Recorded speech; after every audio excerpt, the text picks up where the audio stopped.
Ecuador, citizens go to the polls to elect their next president in an election campaign marked by violence. The Israeli regime announced the postponement of its planned ground invasion of northern Gaza. And in Egypt, the Arab League denounced and condemned Israel's war crimes against Palestinians in the Gaza Strip.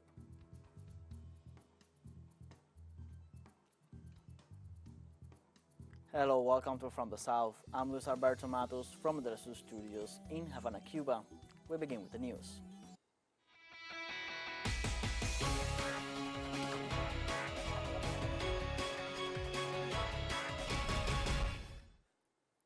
Ecuadorians continue to go to the polls on Sunday's early presidential runoff to choose its next president between Luisa González and Daniel Noboa. The battle takes place under a state of exception decreed by the current president Guillermo Lasso and in the middle of the biggest wave of insecurity in the country. During the second report of the day at 1 p.m. local time, the president of the National Electoral Council, Diana Atamain, alongside the Interior Minister and the delegate of the Armed Forces for the electoral process, reported that the armed forces are present at every polling station together with the National Police to ensure the safety of voting. The electoral authorities said that voting in 90% of polling stations take place in complete normality. However, they added that some irregularities have been registered in other centers and that the corresponding authorities are investigating the facts. Atamain reported that by 1 p.m. local time, close to 44% of the electoral roll had exercised their right to vote.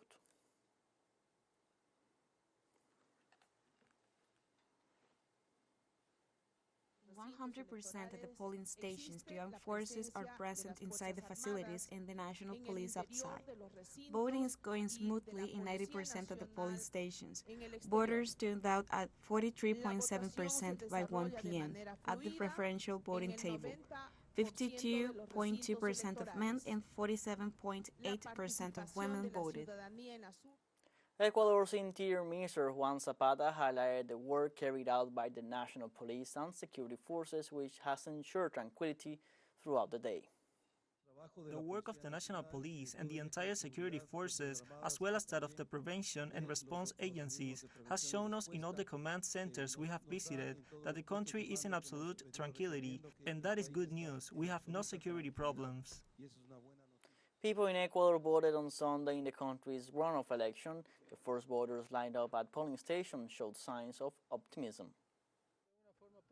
I see it in a positive way that people can react in a positive way to make a positive change for our country and avoid all the problems that we have had, such as narcoterrorism and assaults, kidnappings, the insecurity that currently exists in our country because of organized crime. That's what we expect with this new change. In the framework of the second round of general elections in Ecuador, the presidential candidate of the Citizen Revolution, Luisa González, went to vote early in the morning and called Ecuadorians to vote consciously for justice, dignity, and a country of rights. The candidate to the executive went to a polling station in the municipality of Chone, province of Manabi, in the middle of a strong security guard and with the usual bulletproof vest. González was accompanied by her running mate Andres Arauz, and both will be in Guayaquil and Quito during the day to join the voting for the prefects and mayors of those localities. For her part, the candidate expressed that she has all the faith, strength, and hope that Ecuador will make a turn towards dignity and a country of rights.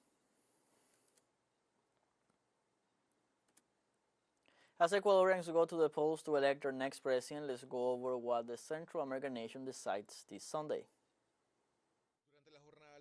During an election day marked by an escalation of violence, citizens elect the president, vice president, 15 National Assembly members, and 6 Assembly members for constituencies abroad. The National Electoral Council reported that more than 13 million Ecuadorians are summoned to exercise their right to vote. Voting centers will be open from 7 a.m. local time until 5 p.m., while abroad voting will take place from 9 a.m. local time to 7 p.m. in accordance with the time zone of each country.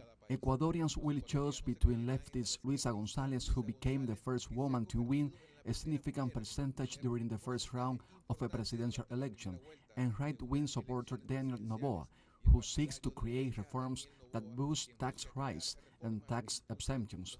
For her part, González seeks to fight crime, corruption, and improve the judiciary.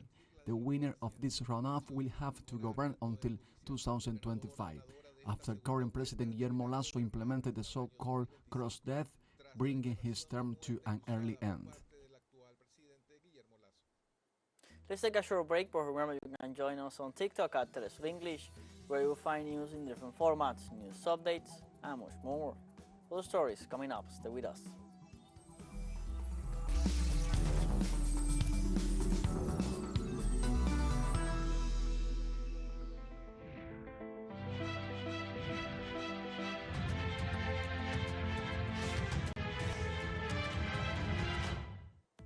Welcome back from the south.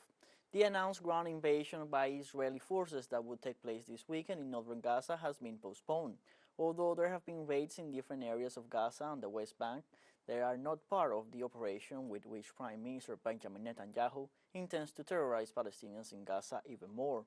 Officials of the occupying forces claim that the reason for the postponement is that the weather conditions are not favorable for pilots and drone operators. Hours earlier, the Iranian Foreign Minister Hossein Amir-Abdollahian declared that he was aware of the scenarios prepared by Hezbollah and warned of serious consequences.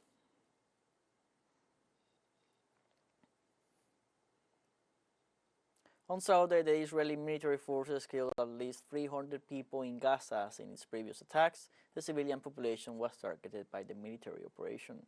The Ministry of Health in Gaza pointed out that most of the victims are women and children and confirmed 800 wounded. In this new attack, one of the fatalities was the Dean of the Faculty of Medicine of the Islamic University, Dr. Amer Farwana. His whole family was killed after an airstrike by the occupying forces. Adding these new attacks on Sunday, the Ministry of Health updated that the death toll rose to 2,384, while the number of wounded has already exceeded 10,250.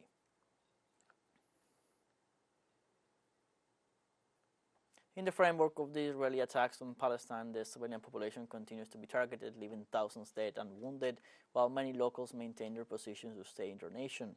In the sense, neighbors denounce the humanitarian crisis they face and at the same time express their desire to stay in their homeland. They are randomly shelling on our innocent people. What do these people have to do with the war? These are children. I have a girl who is a cancer patient, and I can even take her to the Turkish hospital. Only God is aware of our situation. We are begging for a piece of bread. Where shall I go and leave my country, my home, and my children? Where should I go to become a member of the diaspora and live in the sadness and poverty? No, I won't leave my country. I'm staying here until I... The situation in Gaza is increasingly deteriorating. In the past days, thousands of people have died. Our correspondent Nur Harasin reports from outside one of the hospitals to tell us more about the current situation in Gaza. It is nighttime here in the Gaza Strip, and more people arrive to the hospital either dead or injured. What you're seeing behind me is a whole family.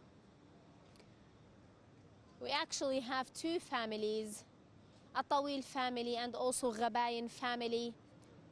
We're talking women, men, their children.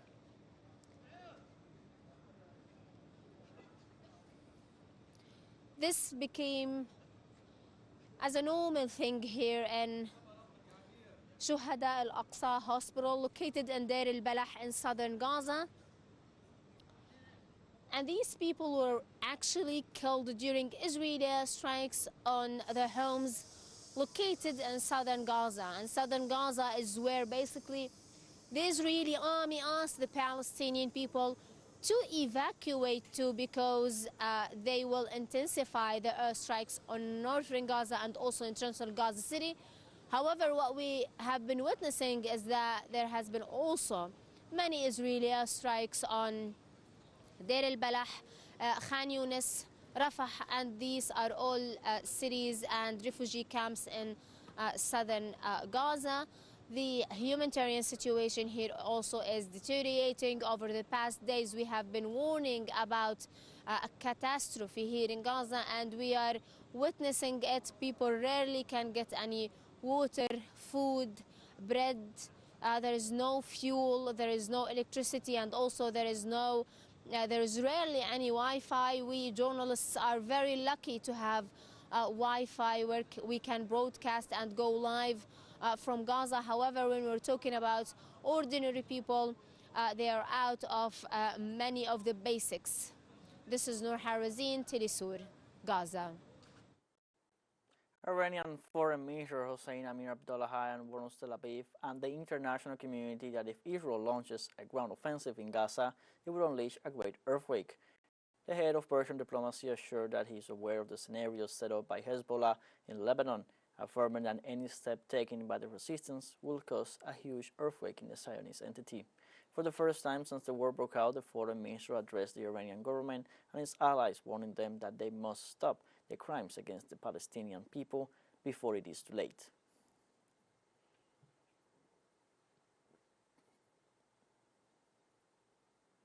The Arab League accuses Israel of committing war crimes in the Gaza Strip.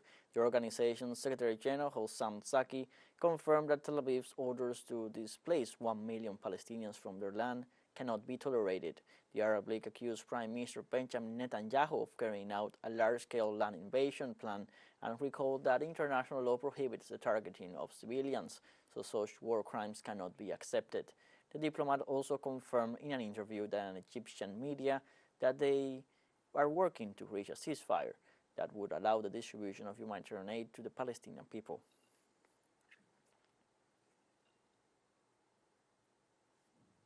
We have a second short break coming up, but before we invite you to visit our YouTube channel at TeleSUR English. There you'll be able to rewatch our interviews, top stories, special broadcastings, and more. Hit the subscribe button and activate the notification bell to stay up to date on the world's most recent events. Found short break, don't go away.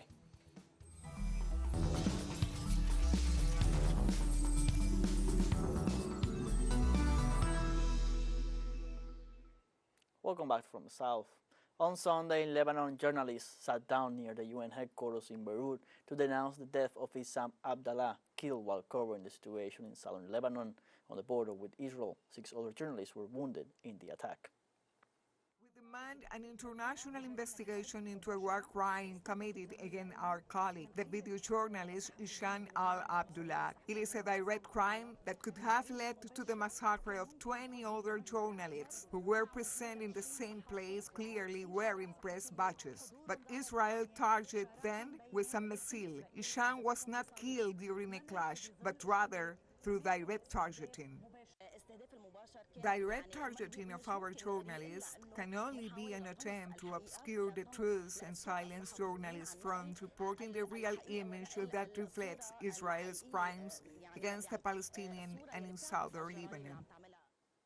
Our colleague Alejandro Kirk was at Issam Abdallah's funeral and has more information on the way his death impacted those who work with him side by side.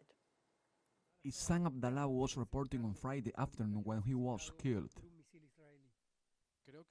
I think the deliberate killing of journalists is for obvious reasons. It serves them to kill civilians later on without anyone seeing them or being able to report them.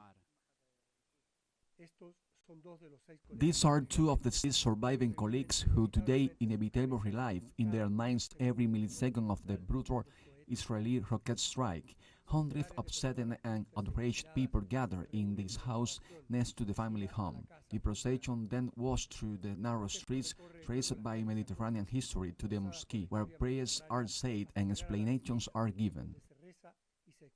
We were brothers and sisters of the media. Every people of all humanity use the media. You are the media. You are the soldiers working for the cause of Allah. You are the soldiers of God. You are the soldiers of the resistance. You are the soldiers against the Israeli occupation. They also rebuke and suffer. The journalist criticism is the death of Israel with the journalist methods. Their weapons are the camera and the written word. May Allah be with you and watch over Abdallah. There is no God but Allah and the journalist Abdallah. Desde Hiam, en el sur del Líbano, Alejandro Kirk, TeleSUR. In other news, in Nigeria, at least 100 people were killed and around 200 injured after a series of airstrikes launched by the army in the northwest of the country against irregular armed groups. The Nigerian Air Force confirmed that it had carried out bombing raids in the northwestern state of Zamfara on Tuesday. The operation was carried out after the armed forces received reports that these criminal groups had gathered with the intention of attacking villages and a nearby military base on the border between Zamfara, Kebbi, and Niger states. The northwestern and central states of Nigeria have been the site of operation for gangs, carrying out illegal acts against residents in rural areas where the state presence is weak.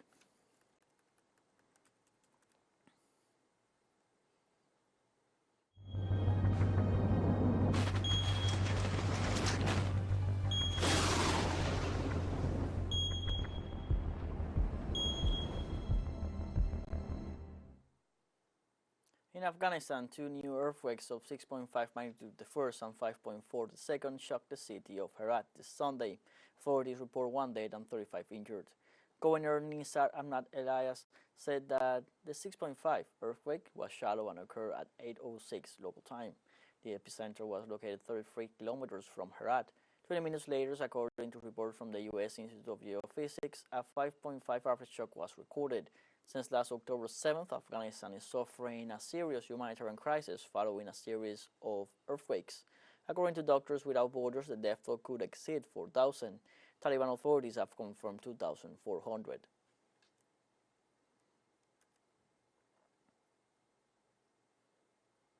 The bodies of Cuban citizens who died in the traffic accident last October 1st in Chiapas, Mexico, were repatriated to the island on Saturday, October 14th. On the social media X, the Cuban embassy in Mexico indicated that the repatriation of the corpses of Cuban citizens killed in an accident in Chiapas was carried out according to the family's will, and that consular officials of the Cuban embassy and Mexican authorities accompanied the flight. The accident occurred on the coast of Chiapas when a 3-ton truck without license plates overturned on the Pijijiapan-Tonala stretch, a road near the place known as Monte Santa Cruz.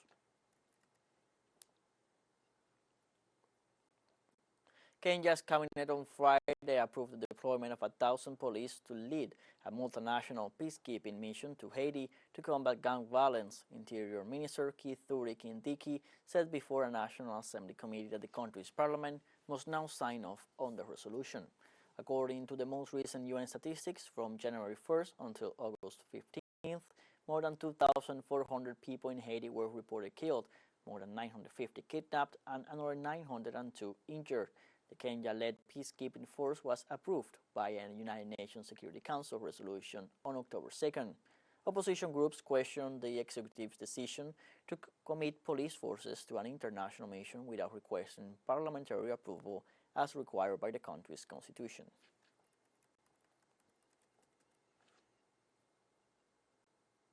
We have come to the end of this news briefing. You can find these and many other stories on our website at TeleSUREnglish.net. You can also join us on social media, Facebook, X, Instagram, Telegram, and TikTok.